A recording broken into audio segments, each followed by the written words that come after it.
All right, we are blowing this ash top here. I'm guessing that's probably 40 feet or 45 feet top. Going into the yard there. I'm gonna gun it right for that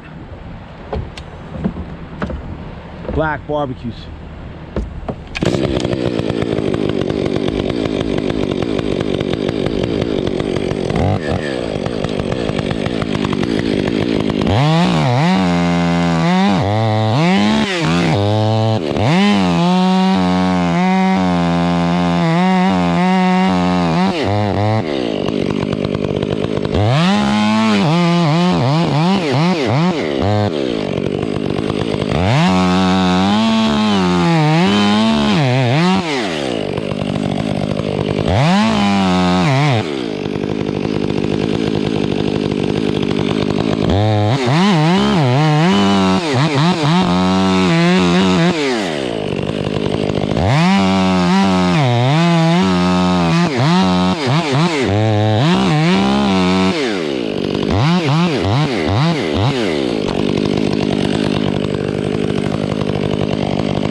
Wow, it's a million pieces right there, huh?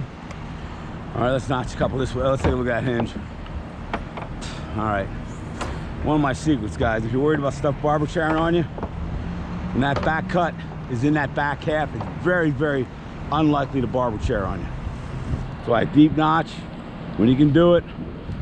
You know, you can't do it if you got too much front weight, it'll pinch your bar, but when you can do it, a deep notch really works to help prevent barber chair.